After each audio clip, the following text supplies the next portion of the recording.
Hey guys, Jengar here. Welcome to the fifth episode of Jengar's Combat Report. Today we are flying the P-66 in the Chinese line. We're taking a flashback to my footage of the review video and see what we are actually doing in this plane. Now, I flew this plane when I came back into the fray of War Thunder, and this was one of my first matches, so how do you fly when you are rusty?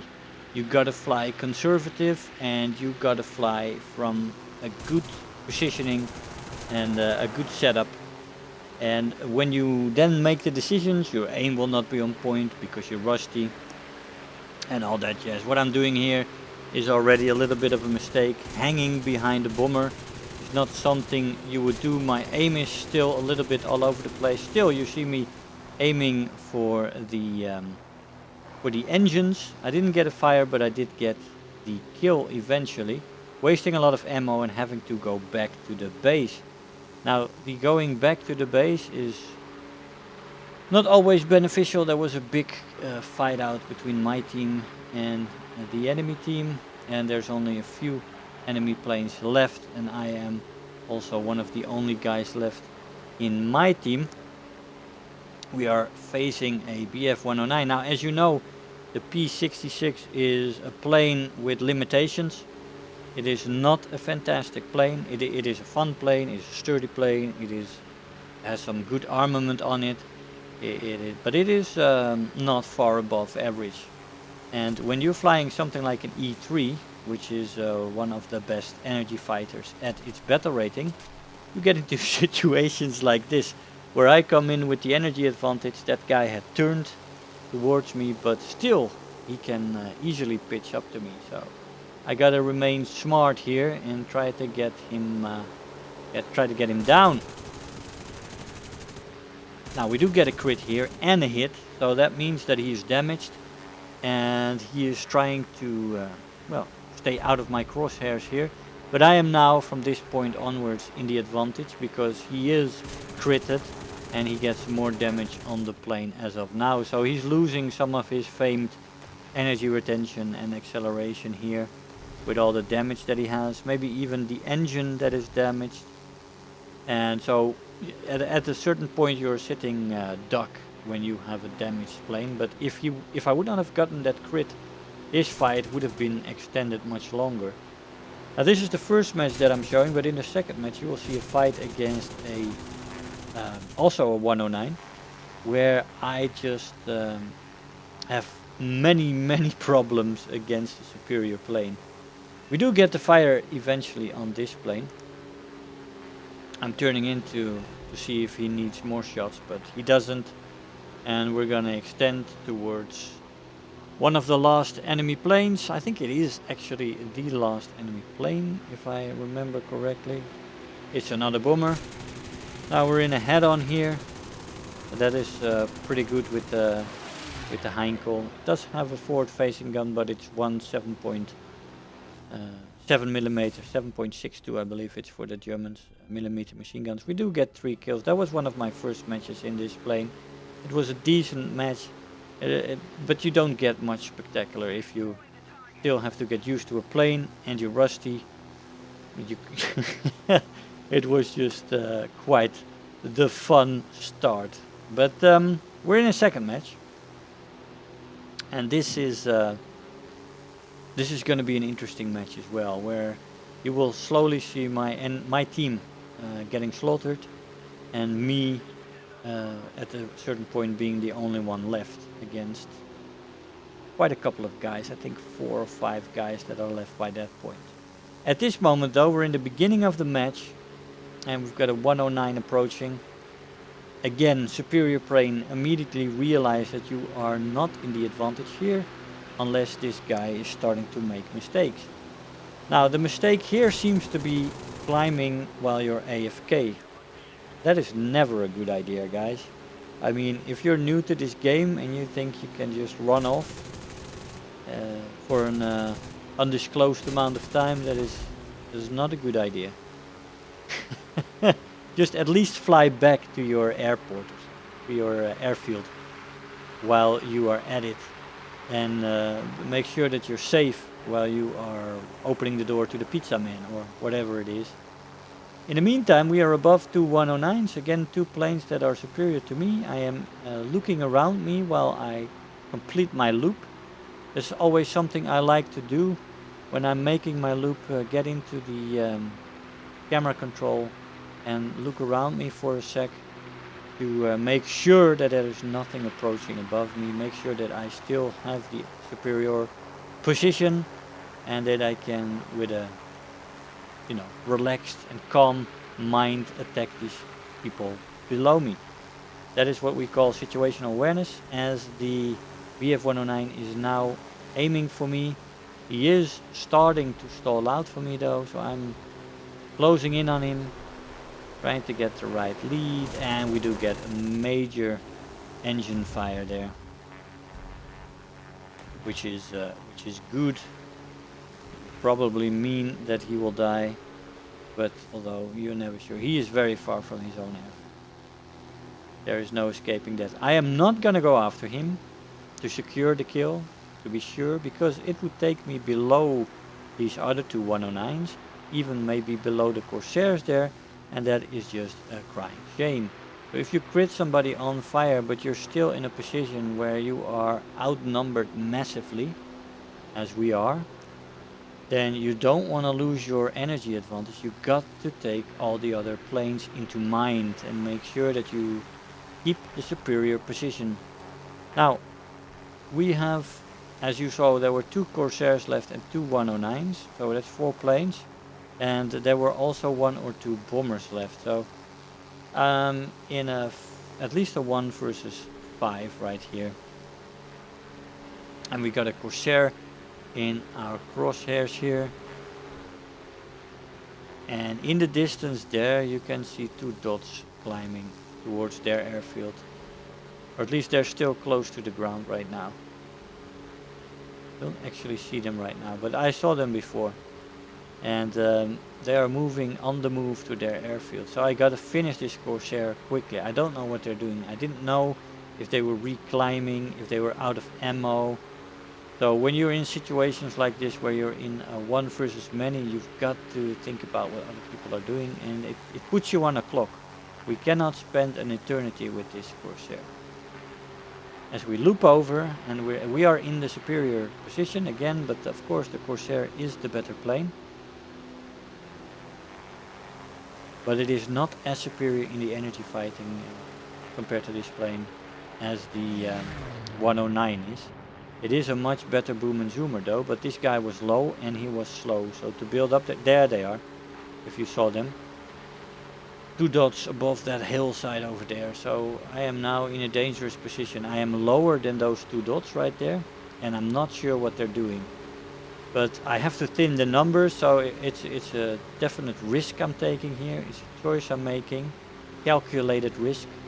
I thought, well, maybe they are going back to the airfield to refill, and if not, then I might have a little bit of time to shoot this guy down. But as I said, you got to eliminate people in this kind of situation. Now I'm trying to find the right lead.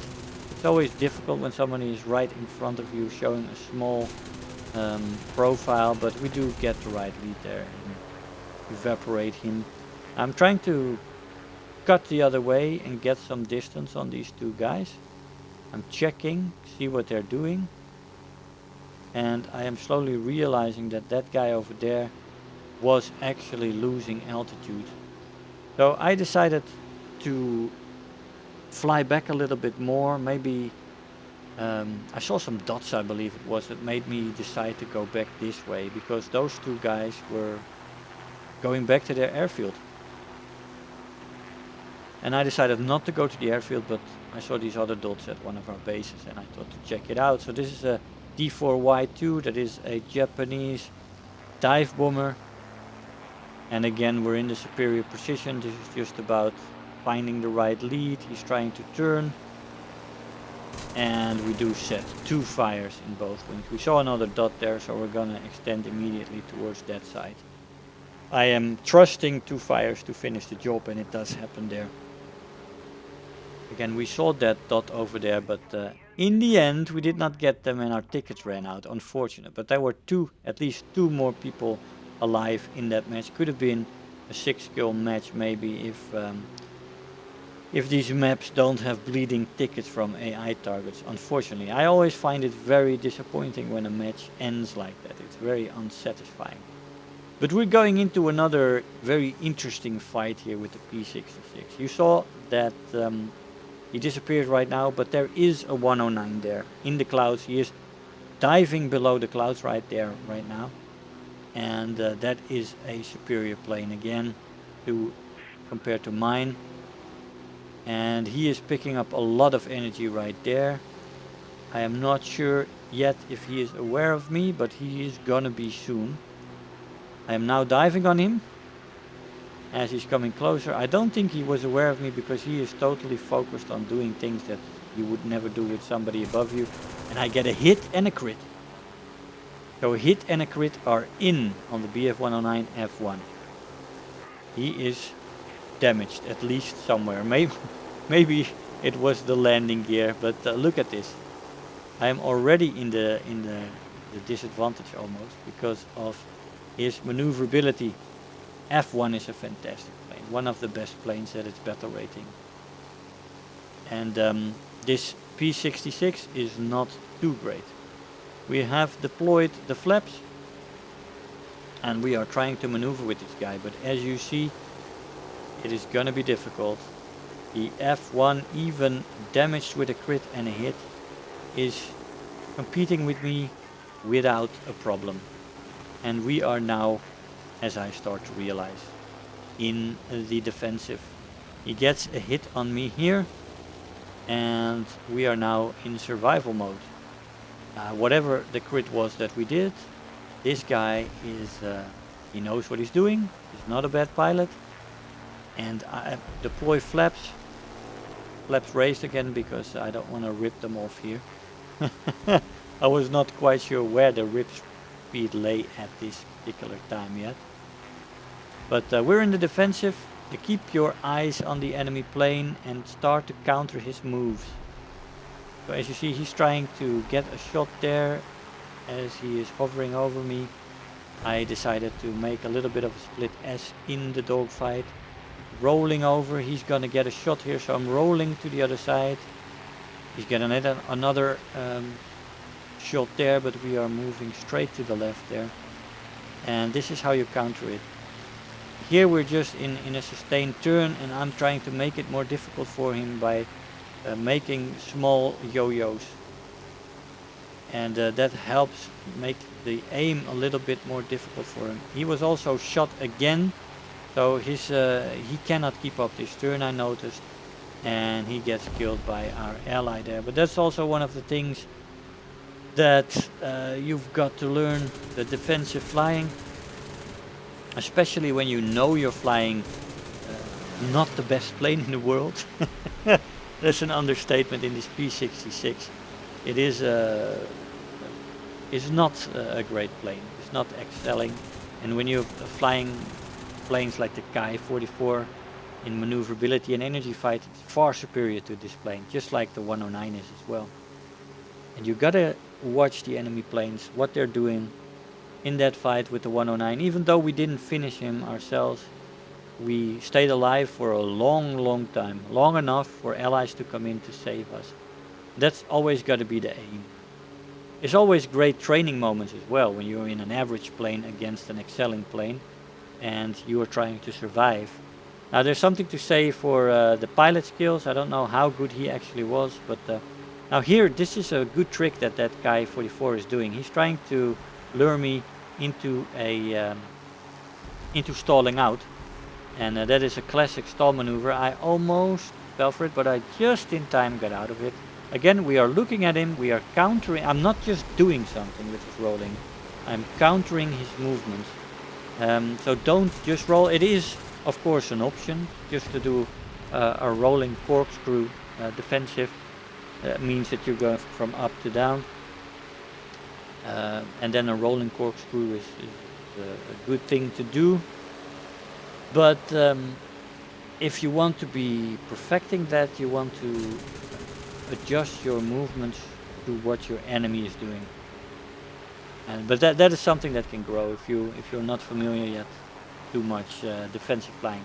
We got a crit and a fire on that guy, by the way, and he will die eventually. He's still got the fire. It's not going away, so that's good. We've got a C-202 diving, and we've got a Ki-44. I'm trying to get a shot on the Ki-44. We do get another hit. My aim was starting to get a little better here already in this match. The Ki-44 has put out the fire, but he seems to be going down. I'm a little bit in doubt with what to focus on. Sometimes, you know, your allies, when the fire's off, and I mean, I do that myself as well. When the fire's off, a plane is fair game again. But he goes down. I couldn't follow the Ki-44 anyway. He was so much better than me in a climb. So I turn around for the C-202. We get a hit on him. He's going for the DB-3A there. So you want to save your allies. Help them out. We are still below the Ki-44, but I'm just trusting for the enemy, our allied plane that was fighting him, to keep him busy for a while we finish off the C-202 here. We are turning into the C-202. This plane is a little bit more maneuverable than the C-202. We get a shot on him, putting him down. I saw a dot on my radar. That's a J1N1. Checking the Ki-44 while we're at it.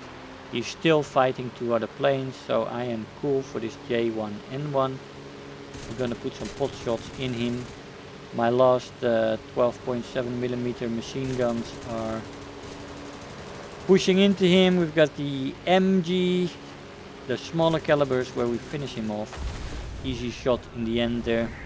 And the Ki-44 is still up there fighting that Hurricane. So we're still alive. Going after some ground targets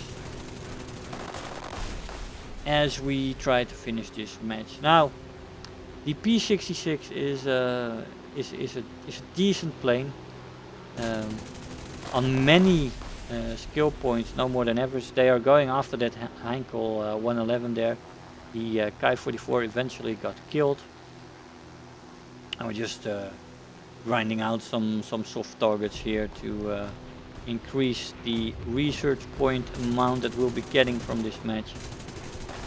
But yeah, in a far from superior plane, you can do a lot of good for your team if you fly it smart. You gotta position it correctly, be good in your decision making, and when you are facing a superior plane, you gotta be smart about the defensive move you do.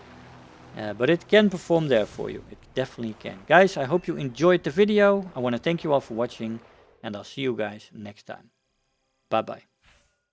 If you're new here, make sure to hit the subscribe button. Become part of this community.